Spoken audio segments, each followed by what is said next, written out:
Audio Jungle.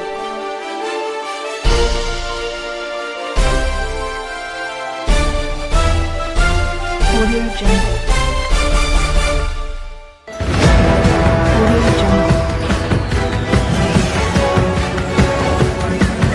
Audio Jungle.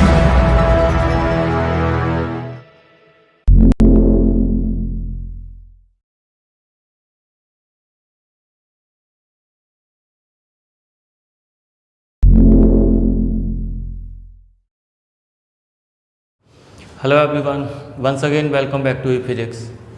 तो unit अपनी चल रही है इलेक्ट्रोमैग्नेटिक इंडक्शन और आज का टॉपिक भी अपना यही रहने वाला है, इलेक्ट्रोमैग्नेटिक इंडक्शन यानी कि विद्युत चुम्बकीय प्रेरण। पिछली वीडियो में हम बात कर चुके हैं मैग्नेटिक फील्ड लाइंस क्या होती हैं, कैसे इनको ड्रॉ करते हैं। इसके अलावा हमने पिछली वीडियो में बात करी थी मैग्नेटिक फ्लक्स की।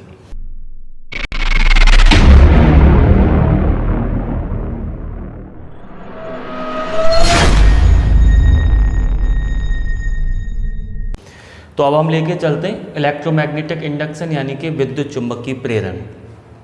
विद्युत चुम्बकीय प्रेरण की घटना की जो खोज करी गई वो माइकल फैराडे के द्वारा करी गई है ना। उन्होंने कई सारे एक्सपेरिमेंट किए और उन एक्सपेरिमेंट्स के आधार पर उन्होंने ये बताया कि विद्युत चुम्बकीय प्रेरण की घटना क्या होती है।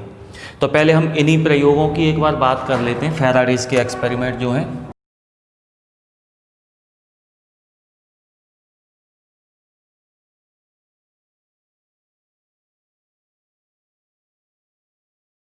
फैराडेज एक्सपेरिमेंट है ना, फैराडे के प्रयोग। तो सबसे पहले फैराडे ने क्या किया कि एक सिंपल कॉइल ली, कोई भी एक कॉपर के वायर की कुंडली बनाई है और उस कुंडली के साथ में उन्होंने एक धारामापी एक गैल्वेनोमीटर जोड़ दिया और फिर ये देखा कि जब उस कुंडली के पास में एक क्षण चुंबक लाई जाती है, जैसे ये कोई एक बार मैग्नेट है, एक क्षण चुंबक है, और उन्होंने ये देखा कि जब ये क्षण चुंबक इस कुंडली के पास लाई जाती है तो इस कुंडली से जुड़े हुए धारामापी में एक डिफ्लेक्शन आता है, एक विक्षेप आता है। और ये विक्षेप जो है वो केवल तब तक आता है जब तक कि हम इस क्षण चुंबक को चलाते रहते हैं, है ना। पास तो ला रहे हैं लेकिन जब तक हम इसको चलाते रहेंगे तब तक इसकी जो सुई है, इसका जो पॉइंटर है वो एक दिशा में घूमा हुआ रहता है, और जैसे ही हम इसको चलाना बंद कर देते हैं इसका पॉइंटर फिर से अपनी उसी अवस्था में यानी कि जीरो पर आ जाता है। फिर उन्होंने ये देखा कि ऐसे ही जब हम इस चुंबक को, इस क्षण चुंबक को दूर लेके जाते हैं इस कॉइल से, तब भी इसमें कोई न कोई डिफ्लेक्शन आता है। लेकिन अब की बार इसमें जो डिफ्लेक्शन आया वो पहले वाले डिफ्लेक्शन के अपोजिट डायरेक्शन में आया। मतलब पहले इसका पॉइंटर अगर इधर घूम गया था पास लाने पर चुंबक को, तो जब हम इस मैग्नेट को दूर लेके गए तो अब की बार डिफ्लेक्शन इस तरफ आया हुआ है। लेकिन डिफ्लेक्शन आता केवल तभी है जब ये मैग्नेट मूव कर रही होती है, जब ये क्षण चुंबक चल रही होती है, केवल तब तक आता है। जैसे ही हम इसको चलाना रोक देते हैं तुरंत इसका डिफ्लेक्शन भी जीरो हो जाता है। फिर इसी एक्सपेरिमेंट में उन्होंने ये देखा कि जितना तेज इस बार मैग्नेट को चलाया जाता है, भले ही हम इसको कॉइल के पास में ला रहे हों या फिर हम इसको कॉइल से दूर लेके जा रहे हों, लेकिन मैग्नेट जितना ज़्यादा वेग से चलाया जाता है इस गैल्वेनोमीटर में डिफ्लेक्शन भी उतना ज़्यादा आता है। हम इसको जितना स्लो मूव कराएंगे हम देख रहे हैं कि इसमें डिफ्लेक्शन उतना कम मात्रा में आ रहा है। ये जितना फास्ट चल रहा होता है, चाहे वो इधर आ रहा है चाहे वो इधर जा रहा है, यहाँ पर डिफ्लेक्शन उतना ही ज़्यादा आता है। तो एक ऑब्जर्वेशन, एक एक्सपेरिमेंट में उन्होंने ये देखा। इसके अलावा अब आ जाते हैं दूसरे ऑब्जर्वेशन पर, दूसरे एक्सपेरिमेंट पर। अब की बार उन्होंने क्या किया, दो कॉइल ली, है ना। एक कॉइल के साथ में ये C1 और C2 दो कॉइल ले रखी हैं। ये वाली कॉइल के साथ में उन्होंने एक गैल्वेनोमीटर कनेक्ट कर रखा है, इसके अलावा और कुछ नहीं जोड़ा हुआ है। और जो दूसरी कॉइल जो थी C1, इसके साथ में उन्होंने एक बैटरी कनेक्ट करके इस सर्किट को क्लोज कर दिया, बंद कर दिया, है ना। तो हम देख रहे हैं कि इसके साथ में अगर बैटरी जुड़ी हुई है, सेल जुड़ा हुआ है, तो इसमें कोई ना कोई करंट फ्लो हो रहा होगा, और जब इसमें धारा प्रवाहित हो रही है तो ये एक धारावाही कॉइल, एक धारावाही कुंडली बन चुकी है। अब सेम काम उन्होंने इस कुंडली के साथ में भी किया, जैसे यहाँ चुंबक के साथ कर रहे थे। उन्होंने ये देखा कि जब इस कॉइल को ये वाली कॉइल से दूर लेके जाते हैं तो इससे जुड़े हुए गैल्वेनोमीटर में डिफ्लेक्शन विक्षेप आता था, और जब इसको पास लेके आते हैं तब भी इसमें कोई न कोई विक्षेप आता है, लेकिन पहले वाले की विपरीत दिशा में आता है। ऐसे ही इसमें जो विक्षेप आ रहा था गैल्वेनोमीटर में वो केवल तब तक आया जब तक इस कॉइल को हम चला रहे थे। जैसे ही एक जगह रोक देते हैं इसका विक्षेप फिर से जीरो हो गया। जितना ज़्यादा तेज़ चलाता हूँ इसको किसी भी डायरेक्शन में, डिफ्लेक्शन भी उतनी ज़्यादा मात्रा में आता था, उतनी ज़्यादा खानों में आता था। और जितना स्लो चलाते हैं ये वाली कॉइल को, यहाँ पर विक्षेप की मात्रा भी उतनी कम आती है। मतलब जो निष्कर्ष यहाँ निकल के आ रहे थे सेम वही निष्कर्ष यहाँ निकल रहे हैं। अंतर इतना है कि यहाँ जो काम हमने एक बार मैग्नेट को लेके किया था, यहाँ पर वही काम हम कर रहे हैं एक धारावाही कुंडली को लेकर। ये इनका दूसरा एक्सपेरिमेंट हुआ। अपने तीसरे एक्सपेरिमेंट में उन्होंने ये देखा कि अब की बार दो कॉइल फिर से ले रखी है, C1 और C2, है ना। इनमें से ये वाली कॉइल के साथ में गैल्वेनोमीटर जोड़ा हुआ है, और जो पहली वाली कॉइल है उसके साथ में एक बैटरी और एक लगा रखी है टैपिंग की। ये है टैपिंग की। टैपिंग की मतलब दाब कुंजी। दाब कुंजी से अपना सिंपल सा मतलब ये है कि जैसे ही मैं इस वाले सिरे को उंगली से दबाता हूँ तो ये दोनों सिरे आपस में टच कर जाएंगे, और टच कर जाएंगे तो सर्किट कंप्लीट हो जाएगा, करंट इसमें फ्लो होने लग जाएगा। और जैसे ही मैं उंगली हटा लूँगा ये जो पत्ती होती है ये वापस अपनी उसी जगह पर आ जाएगी, यानी कि इन दोनों का कनेक्शन हट जाएगा, तो करंट का फ्लो जो है सर्किट में वो रुक जाएगा। मतलब टैपिंग की को जब तक आप दबाए रहोगे तब तक सर्किट में करंट फ्लो होता रहेगा, और जैसे हाथ हटा लेते हैं इसमें सर्किट में करंट का फ्लो रुक जाता है। तो पहले उन्होंने ये एक एक्सपेरिमेंटल व्यवस्था बनाई और फिर एक्सपेरिमेंट चालू किया।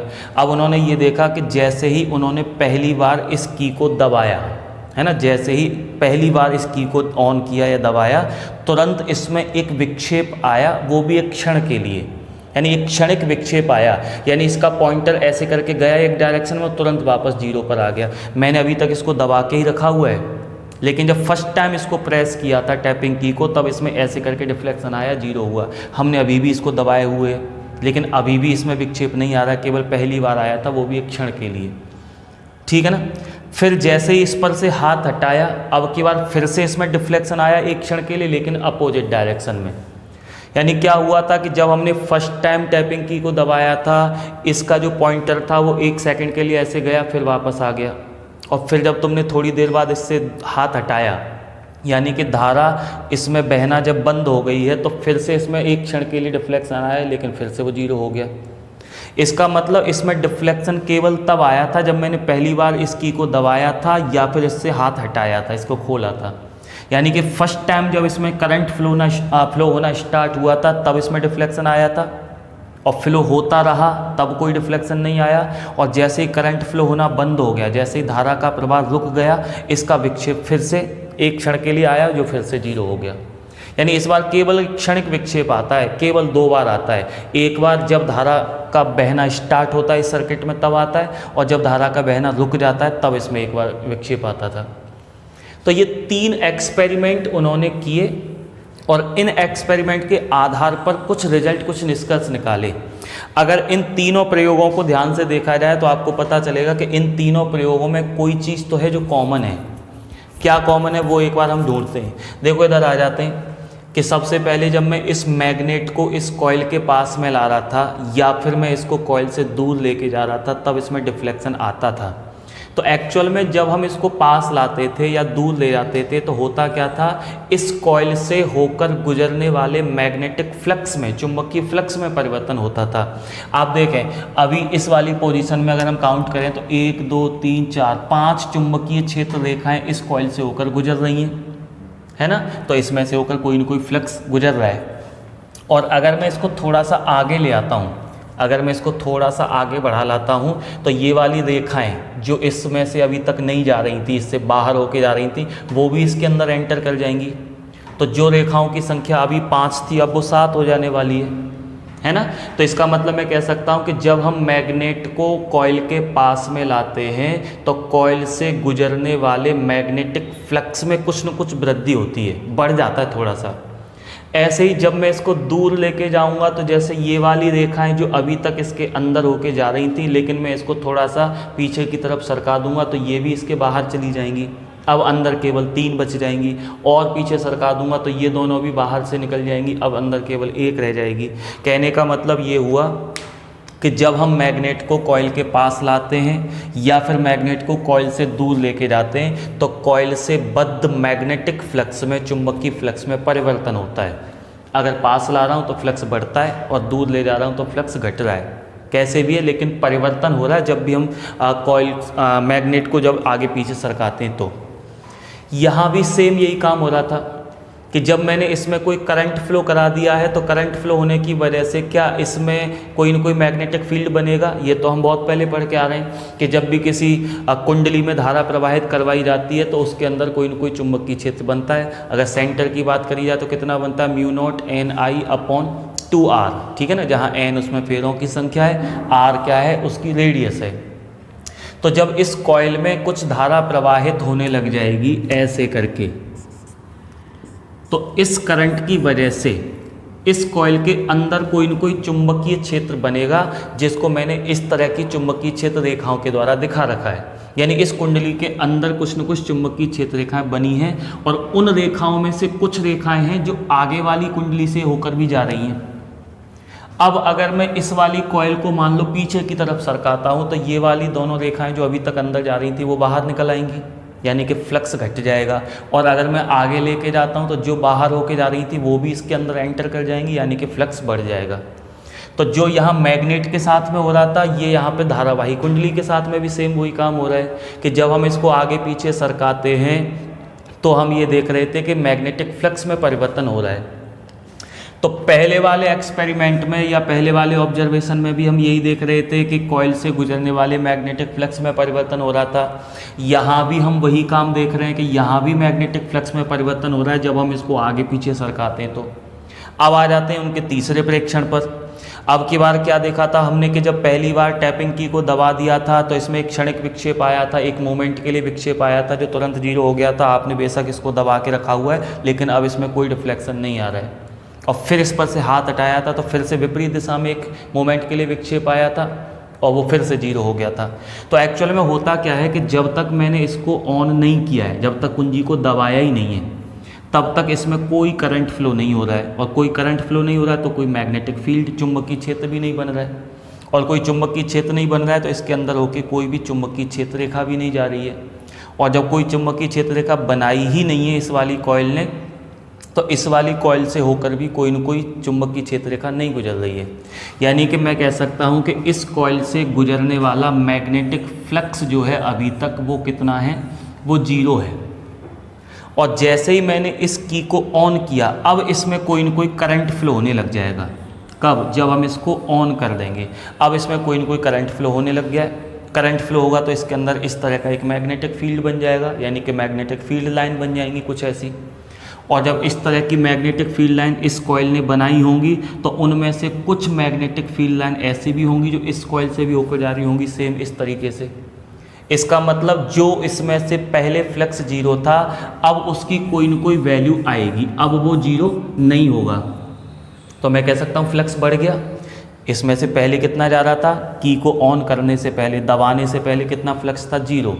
और दबाने के बाद उसकी कोई न कोई वैल्यू आ चुकी है, मतलब फ्लक्स बढ़ गया है, 10 20 50 कुछ तो होगी इसकी वैल्यू।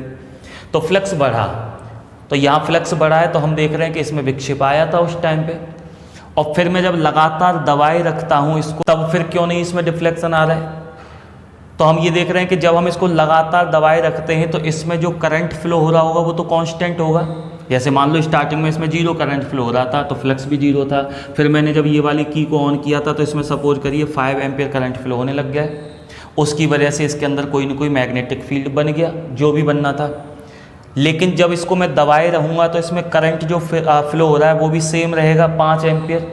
और 5 एम्पियर धारा की वजह से इसके अंदर जो मैग्नेटिक फील्ड, जो चुंबकीय क्षेत्र बनेगा वो भी कांस्टेंट बना रहेगा। और जब चुंबकीय क्षेत्र नियत रहेगा तो इसके अंदर बनने वाली चुंबकीय क्षेत्र रेखाओं की संख्या भी नियत रहेगी। और जब रेखाओं की संख्या नियत रहेगी तो इससे गुजरने वाली रेखाओं की संख्या में भी कोई परिवर्तन नहीं होगा, क्योंकि इस बार हम इसको आगे पीछे तो सरका नहीं रहे। अब की बात तो दोनों ही कॉइल जो है वो स्थिर है। तो पहली बार जब हमने दबाया था तो रेखाओं की संख्या 0 से बढ़ के कुछ न कुछ हो गई थी, मान लो 100 हो गई थी पहले, है ना। लेकिन अब वो 100 ही बनी रही है, क्योंकि दबाने के बाद इसमें करंट कांस्टेंट फ्लो हो रहा है। इसकी वजह से जो यहाँ फील्ड लाइन जो बन रही थी वो भी फिक्स है, इसीलिए इसमें से जो रेखाएं गुजर रही थी उनकी संख्या भी नियत है, उसमें अब कोई परिवर्तन नहीं हो रहा है। चुंबकीय फ्लक्स में परिवर्तन नहीं हो रहा है, तो हम देख रहे हैं कि फ्लक्स में मतलब कुंडली में विक्षेप भी नहीं आ रहा है धारा मापी में।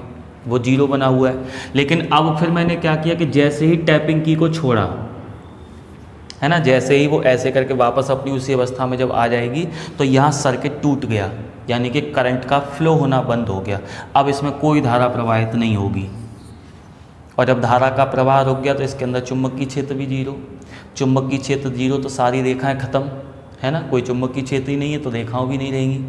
अब जब यहाँ पर कोई रेखा ही नहीं है तो इससे भी होकर कोई चुंबकीय क्षेत्र रेखा नहीं गुजर रही है, और इससे होकर कोई चुंबकीय क्षेत्र रेखा नहीं गुजर रही है, तो फ्लक्स वापस कितना हो जाएगा, जीरो। कहने का मतलब ये है कि जब आपने टैपिंग की को दबाया था तो फ्लक्स जीरो से बढ़ के 100 हो गया था, और जब टैपिंग की को छोड़ा था तो वापस 100 से घट के जीरो हो गया था। लेकिन वो बीच वाले समय में जब तुम लगातार इसको दबाए रहे थे तब 100 इतना ही बना रहा था।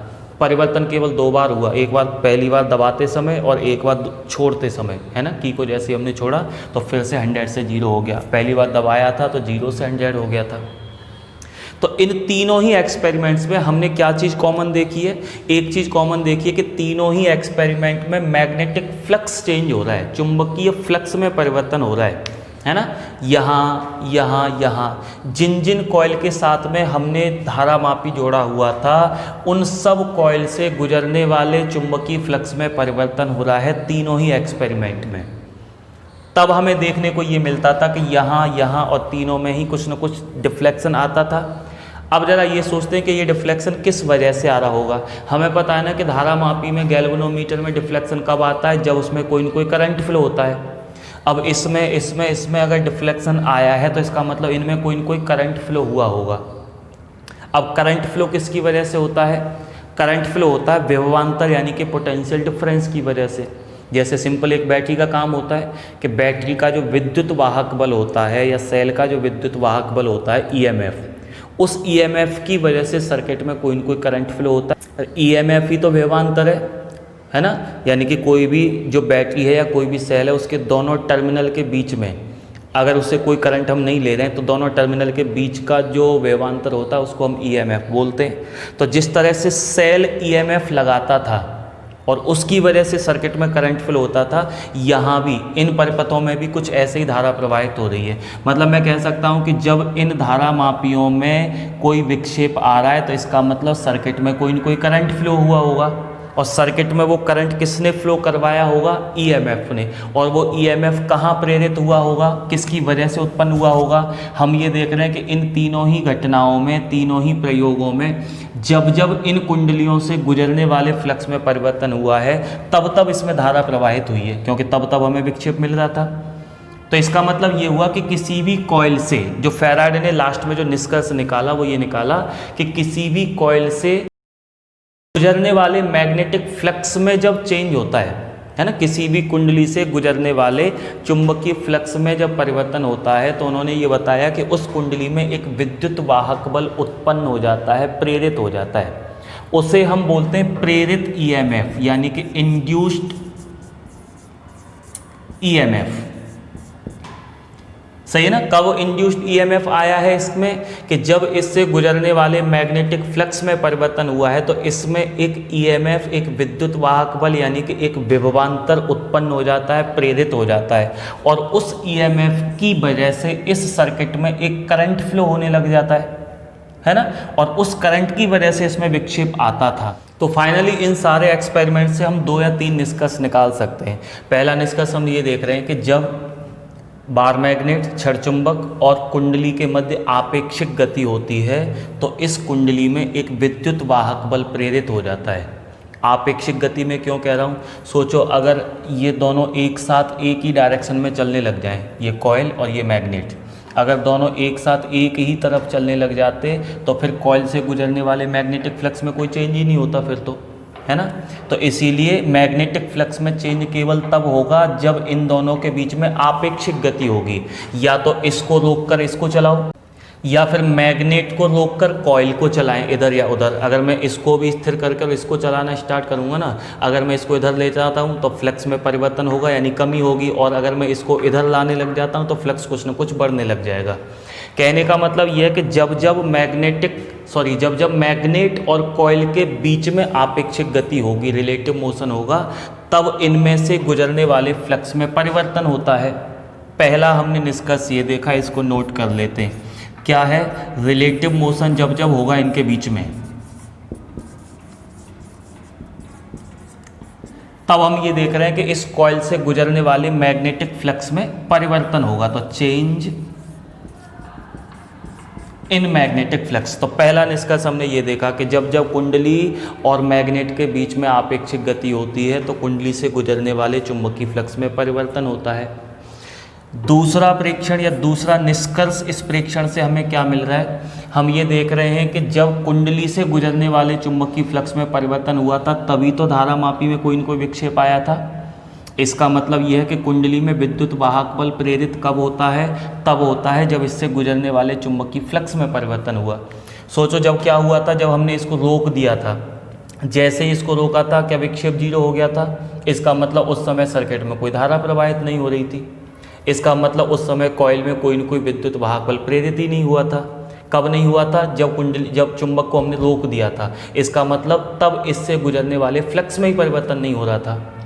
तो इससे हमें ये पता चल गया कि जब किसी कुंडली से गुजरने वाले फ्लक्स में परिवर्तन होता है तो कुंडली में कोई न कोई विद्युत वाहक बल प्रेरित हो जाता है। ये हमारा दूसरा निष्कर्ष हो गया। क्या? चेंज इन मैग्नेटिक फ्लक्स, यानी कि जब चुंबकीय फ्लक्स में परिवर्तन होगा तो क्या होगा? तब इसमें कोई न कोई प्रेरित विद्युत वाहक बल उत्पन्न होगा, यानी विद्युत वाहक बल इंड्यूस्ड होगा, प्रेरित होगा। तो हम लिख सकते हैं इंड्यूस्ड ईएमएफ, है ना। अब आ जाते हैं तीसरे वाले पर। थोड़ा याद करो, जब हम इन एक्सपेरिमेंट्स को डिस्कस कर रहे थे तो वहाँ पर एक बात ये आई थी कि चुंबक को जितना ज़्यादा स्पीड से चलाया जाता है, यानी कि जब चुंबक और कॉइल के बीच में रिलेटिव मोशन जितना ज़्यादा होता है, रिलेटिव वेलोसिटी इनकी जितनी ज़्यादा होती है, इसमें विक्षेप उतना ज़्यादा आया था, है ना। जितना तेज़ी से मैं इसको लेके आ रहा था कॉइल के पास में, या जितना तेज़ी से दूर लेके जा रहा था कॉइल से, हमने देखा था कि इस वाले धारामापी में उतना ज़्यादा विक्षेप मिल रहा था। ज़्यादा विक्षेप आने का मतलब सर्किट में धारा ज़्यादा प्रवाहित हुई है, और सर्किट में धारा ज़्यादा प्रवाहित होने का मतलब कुंडली में विद्युत वाहक बल ज़्यादा प्रेरित हुआ होगा। तो इस वाले एक्सपेरिमेंट से, इस वाले ऑब्जर्वेशन से क्या निष्कर्ष निकला है कि कुंडली और चुंबक के बीच में रिलेटिव वेलोसिटी जितनी ज़्यादा होगी, कुंडली में उतना ही ज़्यादा विद्युत वाहक बल प्रेरित होगा, क्योंकि ज़्यादा विद्युत वाहक बल मतलब ज़्यादा धारा, ज़्यादा धारा मतलब इसमें ज़्यादा विक्षेप मिलेगा। तो तीसरा निष्कर्ष हमने ये निकाला, क्या? High relative velocity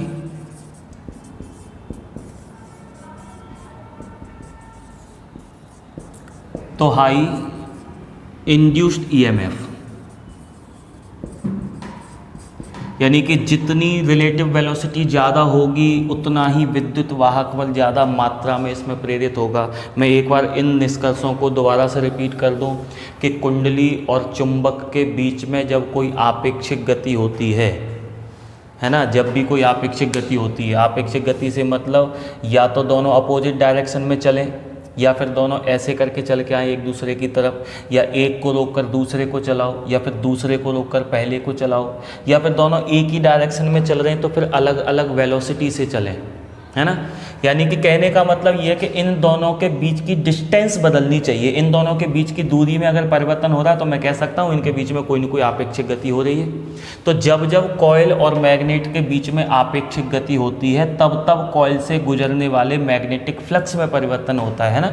relative motion होगा जब जब इनके बीच में, तब तब इससे गुजरने वाले मैग्नेटिक फ्लक्स में परिवर्तन होगा। दूसरा निष्कर्ष हमने ये निकाला था कि जब जब कॉइल से गुजरने वाले मैग्नेटिक फ्लक्स में परिवर्तन होगा तब तब इसमें एक विद्युत वाहक बल प्रेरित होगा।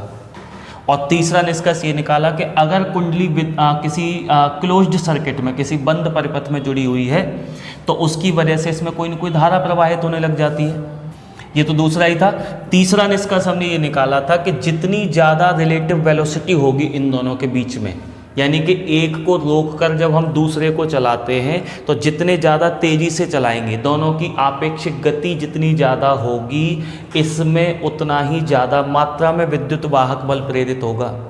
तो ये 3 निष्कर्ष हमने फाइनली यहाँ से निकाल रखे हैं। इन सब का जो मूल निष्कर्ष है वो यही है कि जब किसी कुंडली से गुजरने वाले चुंबकीय फ्लक्स में परिवर्तन होता है तो उस कुंडली में कोई न कोई विद्युत वाहक बल प्रेरित हो जाता है। इस घटना को ही एक्चुअल में विद्युत चुंबकीय प्रेरण बोलते हैं।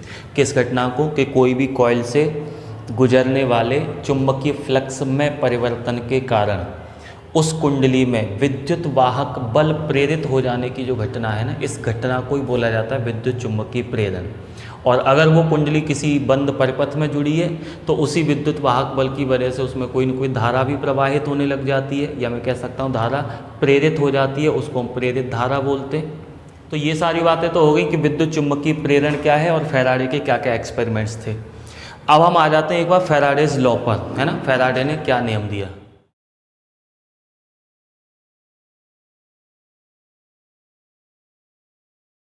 फैराडे का नियम। फैराडे के नियम के एक्चुअल में 2 स्टेटमेंट, 2 कथन है। उनका जो पहला कथन है वो तो उनके द्वारा किए गए एक्सपेरिमेंट का ही निष्कर्ष है। अगर मैं पहले कथन की बात करूं तो पहला कथन फैराडे के नियम का ये बताता है कि जब भी किसी कुंडली से गुजरने वाले चुंबकीय फ्लक्स में परिवर्तन होता है तो उस कुंडली में कोई न कोई एक विद्युत वाहक बल प्रेरित हो जाता है। ये तो है पहला कथन।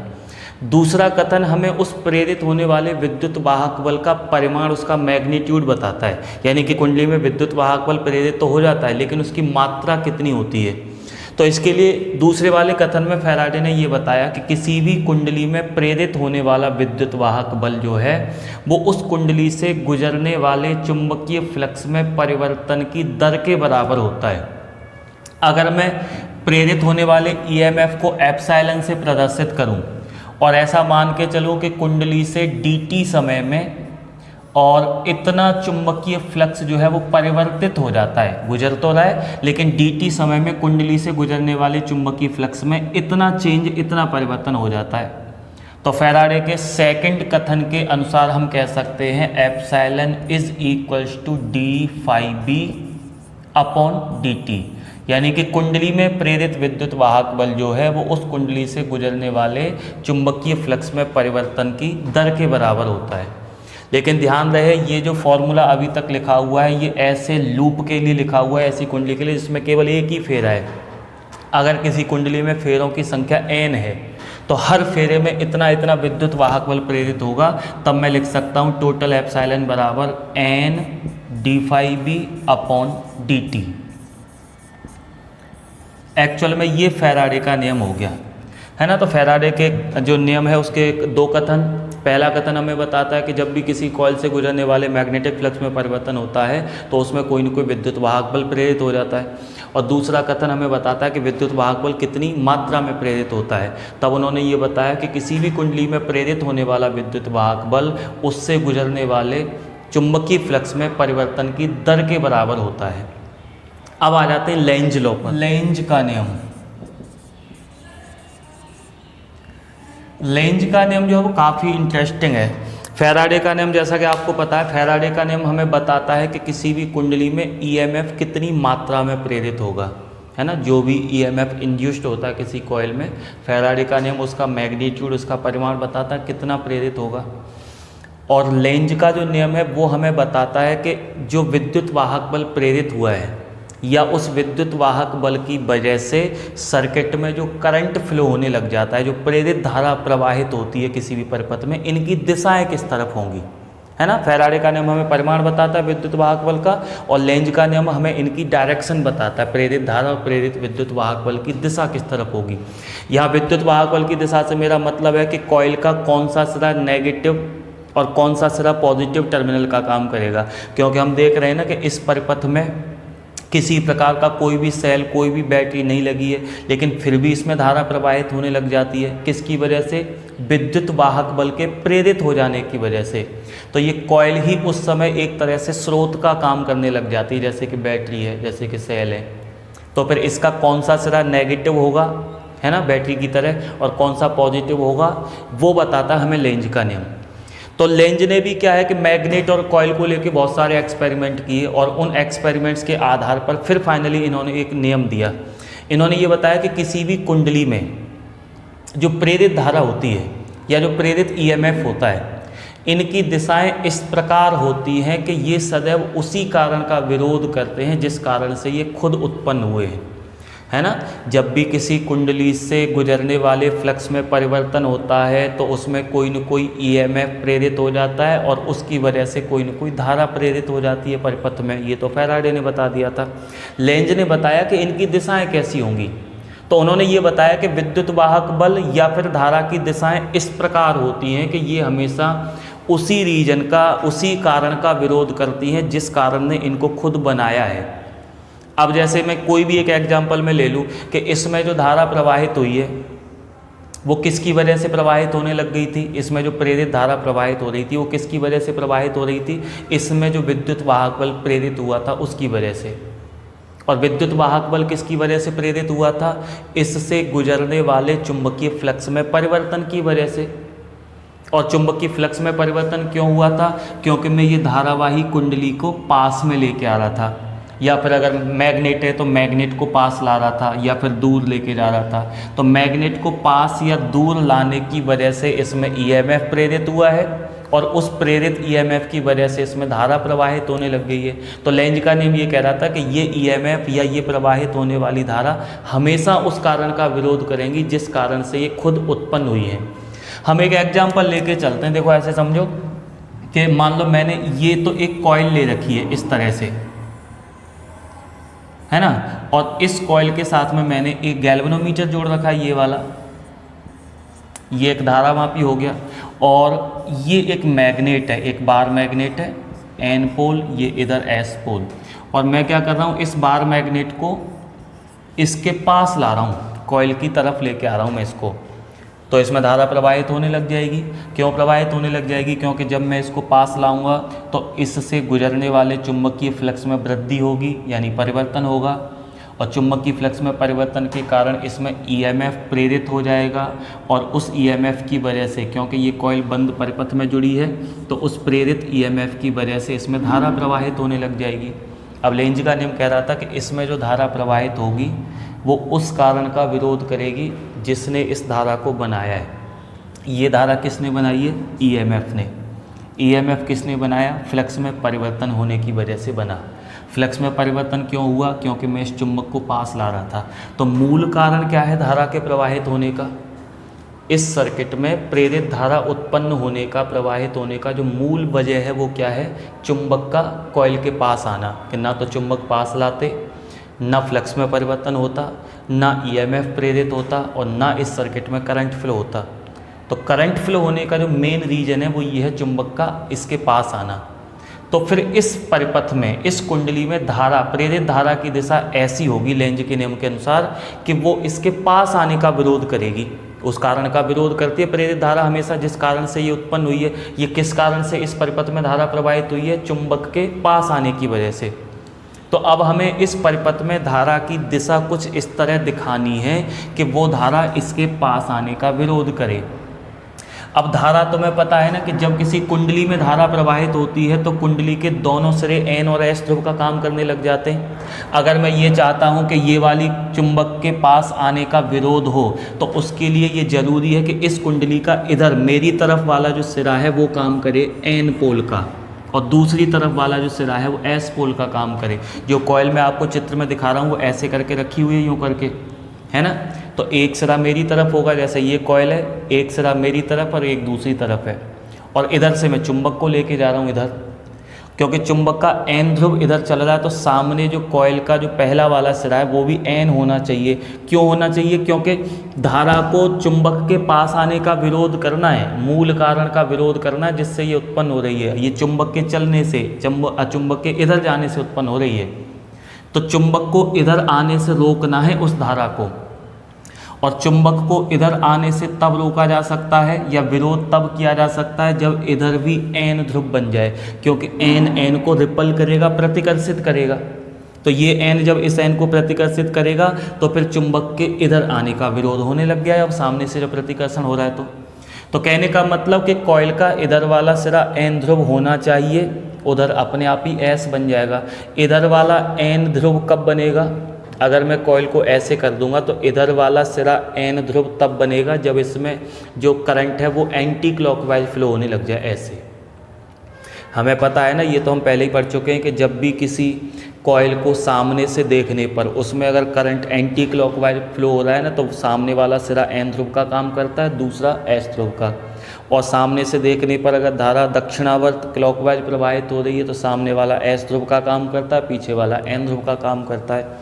तो इधर वाला एन बनना चाहिए, और एन बनने के लिए धारा यूँ बहनी चाहिए एंटी क्लॉकवाइज, यानी कि धारा ऐसे घूमते घूमते अंतिम फेरे में भी ऐसे ही निकल के आएगी। तो अंतिम फेरे में जब यूँ निकलेगी तो मैं, ये अंतिम फेरा है, ये वाला है ना, इसमें धारा ऐसे दिखाऊंगा, फिर अंतिम फेरे में यूँ निकल के आई है, तो ये अंतिम फेरे में धारा यूँ निकल के आई है, यानी कि इस सर्किट में करंट की डायरेक्शन हमें पता चल गई।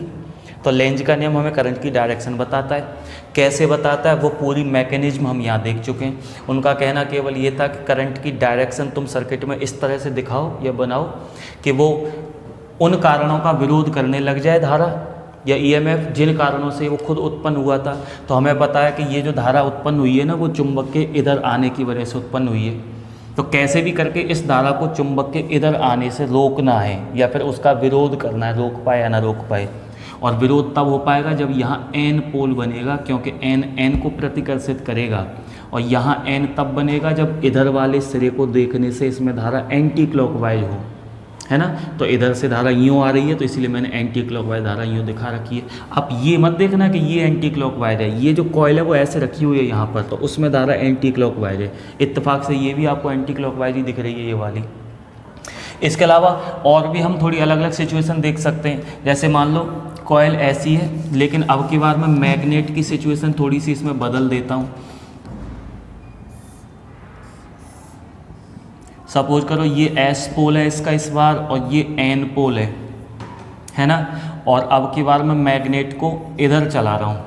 अगर आपको ये चीज़ थोड़ी समझ में आई है कि लेंज के अकॉर्डिंग हम करंट की डायरेक्शन कैसे रखें, अब की बार डायरेक्शन में हटा देता हूँ, इनको फिर से दिखानी है। तो आप ज़रा वीडियो को यहीं पर रोक कर एक बार खुद सोचो कि इसमें करंट की डायरेक्शन कैसे होगी। मैंने तो अभी दिखाई थी ऐसे करके, है ना। इस बार कैसी होनी चाहिए इसमें करंट की डायरेक्शन, एक बार आप खुद ज़रा सोचें। और फिर मैं बताता हूँ आपको कि अब की बार हम मैग्नेट को अगर इधर चला रहे हैं, अगर हम मैग्नेट को इधर ले जा रहे हैं, तो इस वाली कुंडली में प्रेरित धारा जो होगी उसकी दिशा ऐसी होनी चाहिए जो चुंबक के दूर जाने का विरोध करे। देखो मैग्नेट को जब मैं दूर लेके जाऊंगा तब भी इससे गुजरने वाले फ्लक्स में परिवर्तन होगा, तो फिर इसमें फिर से ईएमएफ प्रेरित होगा और उसकी वजह से फिर से इसमें धारा प्रवाहित होने लग जाएगी। लेकिन अब की धारा की दिशा ऐसी होनी चाहिए कि वो चुंबक के दूर जाने का विरोध करे, मतलब धारा की दिशा उस कारण का विरोध करेगी जिस कारण से ये उत्पन्न हुई है। अब की बार ये चुंबक के दूर जाने की वजह से उत्पन्न हुई है कि ना चुंबक दूर जाती तो ना फ्लक्स में परिवर्तन होता, ना ईएमएफ प्रेरित होता और ना ही इसमें धारा प्रेरित होती।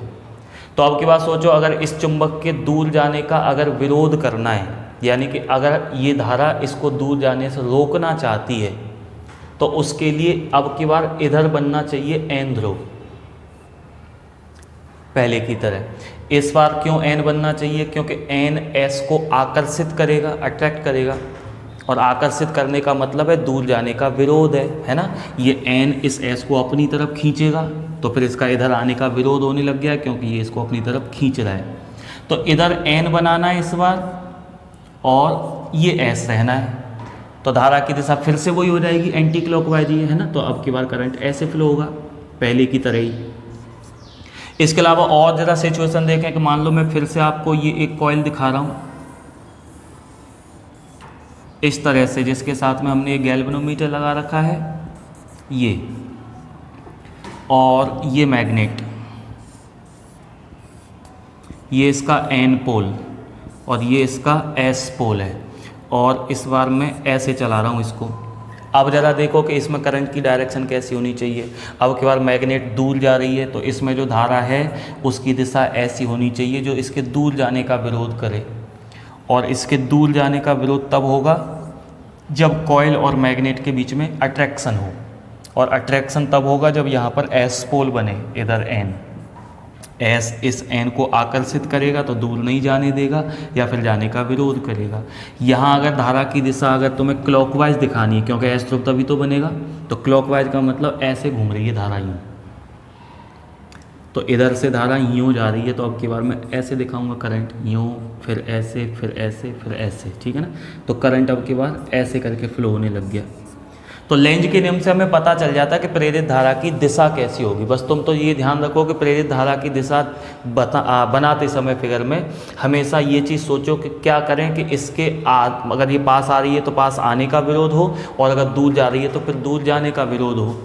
इसके अलावा आप ज़रा ये वाले फिगर में सोचो कि मैंने आपको ये वाले फिगर में दिखाया हुआ है कि ये एक कॉइल है, इसमें करंट फ्लो हो रहा है क्योंकि बैटरी जोड़ दी है ऐसे करके। अगर आप मेरी तरफ से देख रहे हैं तो ये करंट ऐसे जा रहा है और लूप में इसने यूँ घूमना स्टार्ट किया है, पहले इस फेरे में, है ना, फिर यही फेरा यूँ बाहर की तरफ आ रहा है, फिर पीछे से आ रहा है, फिर यूँ। यानी कि अगर मेरी तरफ से देखा जाए ना तो इस लूप में, इस कॉइल में जो करंट फ्लो हो रहा है वो क्लॉकवाइज फ्लो हो रहा है। और अगर क्लॉकवाइज फ्लो हो रहा है तो इधर वाला जो सिरा होगा इस कॉइल का वो एस ध्रुव बनेगा, और उधर वाला जो होगा वो एन ध्रुव बनेगा।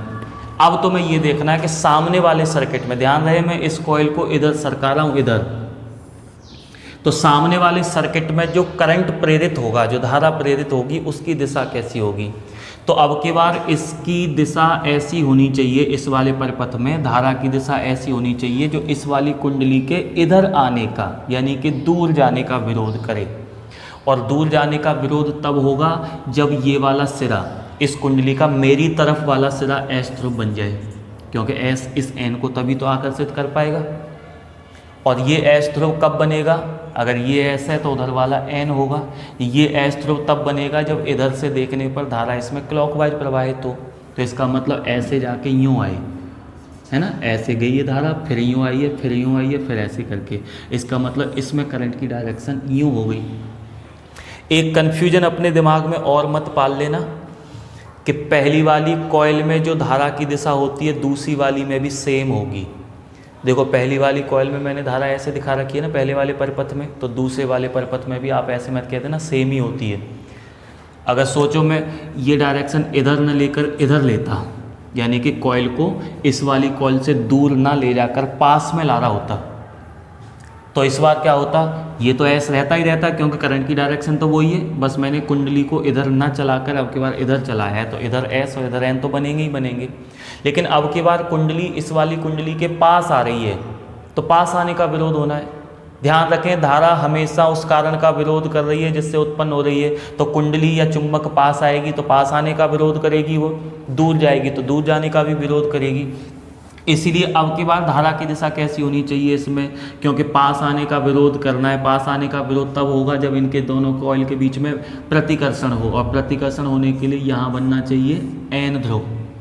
अब की बार मेरी तरफ वाला सिरा जो है कॉइल का वो एन ध्रुव बनना है, तो उसके लिए इसमें धारा की दिशा एंटी क्लॉकवाइज होनी चाहिए। अगर पहले क्लॉकवाइज मैंने ऐसे दिखाई थी तो एंटी क्लॉकवाइज ऐसे दिखाएंगे इस बार, यानी अब धारा यूँ आ रही है इसमें ऐसे करके, इस तरह से। तो ये जो दोनों कॉइल हमने ले रखी होती है, इन दोनों में करंट की डायरेक्शन सेम भी हो सकती है, अपोजिट भी हो सकती है। वो डिपेंड करता है कि आप इसको किस डायरेक्शन में चला रहे हो, यानी कि दोनों एक दूसरे से दूर जा रही हैं या फिर पास आ रही हैं। तो इस तरह से लेंज के लॉ की हेल्प से हम ये पता कर सकते हैं कि कोई भी सर्किट में जो करंट प्रेरित होता है, जो इंड्यूस्ड करंट होता है, उसकी डायरेक्शन कैसे होगी, या फिर कुंडलियों में जो ईएमएफ प्रेरित होता है उनके अकॉर्डिंग कौन सा सिरा कुंडली का पॉजिटिव टर्मिनल का काम करेगा और कौन सा नेगेटिव टर्मिनल का काम करेगा, है ना। जैसे अगर मैं इसी को लेके चलूँ, मुझे पता है कि इसमें करंट की डायरेक्शन ऐसे करके है, और करंट किसकी वजह से फ्लो हो रहा है, इसमें कोई सेल तो है ही नहीं है। सेल का काम क्या ये कुंडली कर रही है, जैसे सेल का विद्युत वाहक बल होता है ऐसे ही कुंडली में प्रेरित विद्युत वाहक बल है, तो सेल का काम ही ये वाली कुंडली कर रही है। अब सोचो अगर मैं यहाँ पर सेल लगाता और उस सेल के कारण अगर धारा ऐसे बहती, तो सेल का पॉजिटिव टर्मिनल इधर होता, नेगेटिव इधर होता, तभी तो धारा ऐसे आती यूँ करके। तो इसका मतलब ये जो कुंडली है ना, इसका जो विद्युत वाहक बल है वो इस तरह से काम कर रहा है कि इधर वाला पॉजिटिव टर्मिनल है और इधर वाला नेगेटिव टर्मिनल है। तो ये इधर वाला पॉजिटिव इधर वाला नेगेटिव मुझे लेंज के लॉ की हेल्प से ही तो पता चल रहा है। तो लेंज का नियम हमें बताता है कि विद्युत वाहक बल की डायरेक्शन कैसी होगी, है ना, इनकी पोलैरिटी किस तरह से होगी। और फैराडे का नियम हमें बताता है कि विद्युत वाहक बल का मैग्नीट्यूड कितना होगा जो कॉइल में प्रेरित हुआ है। अगर लेंज और फैराडे दोनों के नियमों को एक साथ मिलाकर लिखा जाए तो हम ऐसे लिख सकते हैं epsilon is equals to minus N D phi B upon D T. ठीक है ना, ये भी हम फैराडे का ही लॉ बोलते हैं। लेंज के लॉ को अगर इसमें इंक्लूड कर दिया जाए तो फिर फैराडे का लॉ ये बन जाता है एप्सिलॉन बराबर minus N D phi B upon D T. इसमें जो माइनस का साइन है, ये माइनस का साइन हमें ये बता रहा है कि जो प्रेरित विद्युत वाहक बल है वो हमेशा चुंबकीय फ्लक्स में परिवर्तन का विरोध करता है। मतलब बात वही लेंज के नियम की, ये माइनस का चिन्ह विरोध को शो कर रहा है कि जो विद्युत वाहक बल प्रेरित होगा उसकी दिशा इस तरह से होगी कि वो हमेशा उस कारण का विरोध करे जिससे ये उत्पन्न हुआ था। और किससे उत्पन्न हुआ था? चुंबकीय फ्लक्स में परिवर्तन के कारण। अब लास्ट में चलते चलते एक चीज़ और डिस्कस करते हैं कि लेंज का जो नियम है किस सिद्धांत पे काम करता है, किस संरक्षण सिद्धांत पर आधारित है।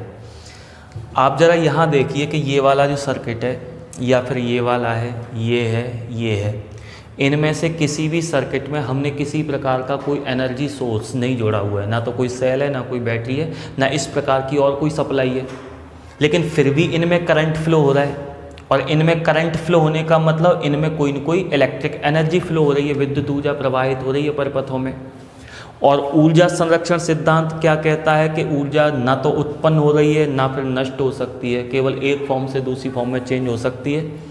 तो अगर इसमें विद्युत धारा प्रवाहित हो रही है इसका मतलब इसमें विद्युत ऊर्जा प्रवाहित हो रही है, और हमने ऊर्जा का कोई स्रोत भी नहीं जोड़ा है। तो ये तो जादू हो रहा है एक तरह से कि हमने परिपथ को कोई ऊर्जा नहीं दी है लेकिन फिर भी उसमें ऊर्जा प्रवाहित हो रही है। तो कहाँ से आई? क्या वो ऊर्जा उत्पन्न हो गई है? और ऊर्जा संरक्षण सिद्धांत तो ये कहता है कि ऊर्जा उत्पन्न तो हो ही नहीं सकती है, एक रूप से दूसरे रूप में चेंज हो जाती है। तो यहाँ कौन सी ऊर्जा किस रूप से किस रूप में चेंज हो रही है उसको अपन यहाँ समझते हैं एक बार। कि मान लो मैं मैग्नेट को इधर चला रहा हूँ या फिर इधर चला रहा हूँ, किधर भी चला सकते हैं। सपोज करो मैग्नेट को इधर चला रहा हूँ, तो इधर जब लेके आऊँगा तो कुंडली से गुजरने वाले फ्लक्स में परिवर्तन होगा, और परिवर्तन की वजह से इसमें ईएमएफ प्रेरित होगा, और उस ईएमएफ की वजह से इसमें कोई न कोई करंट फ्लो होने लग जाएगा। अब सोचने वाली बात यह है कि अगर ऐसी स्थिति में यहाँ बनेगा S और यहाँ बनेगा N। अगर मैं इसको एक बार चला के छोड़ दूँ, है ना, मान लो मैंने जो मैग्नेट ले रखी थी वो किसी ऐसी सतह पर रखी हुई है जिसमें कोई किसी प्रकार का फ्रिक्शन नहीं है। मतलब कहने का ये है कि मैग्नेट पर किसी प्रकार का कोई विरोधी बल नहीं लग रहा है, कोई नहीं है जो उसकी गति का विरोध करे। ऐसी स्थिति में अगर मैं इस चुंबक को एक बार चला के छोड़ दूं इधर, क्या ये चुंबक नॉनस्टॉप चलती रहेगी?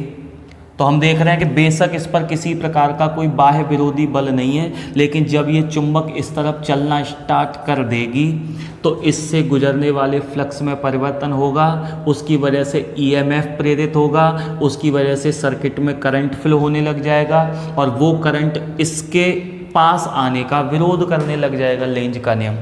इसका मतलब बेशक कोई बाहरी कारक हमने ऐसा नहीं लिया था जो इसकी गति का विरोध करता, लेकिन फिर भी इसकी गति का विरोध हो रहा है। कौन कर रहा है? खुद प्रेरित धारा ही कर रही है जो इसी ने बनाई है ना। तो उस प्रेरित धारा की वजह से इसकी गति का पास आने का विरोध हो रहा है, तो चुंबक फिर रुक जाएगी। और सोचो जब चुंबक रुक जाएगी तो फ्लक्स में परिवर्तन होना बंद, और फ्लक्स में परिवर्तन होना बंद हो जाएगा तो ईएमएफ भी जीरो हो जाएगा, और ईएमएफ जीरो है तो प्रेरित धारा भी जीरो हो जाएगी। मतलब अब फिर परिपथ में कोई धारा ही प्रवाहित नहीं होगी जब ये चुंबक ही रुक जाएगी। तो अगर मैं ये चाहता हूँ ना कि इस सर्किट में कंटिन्यूसली करंट फ्लो होता रहे, नॉन स्टॉप इसमें धारा प्रवाहित होती रहे, तो मुझे उसके लिए चुंबक भी नॉन स्टॉप चलानी ही पड़ेगी। लेकिन सामने वाली धारा तो चुंबक के चलने का विरोध कर रही है, वो तो इसको रोक देगी अगर तुम एक बार चला के छोड़ दोगे तो अगर मैं इस चुंबक को लगातार चलाए रखना चाहता हूँ तो मुझे इसको पीछे से लगातार फोर्स लगाना पड़ेगा, बल लगाकर इसको आगे बढ़ाना पड़ेगा।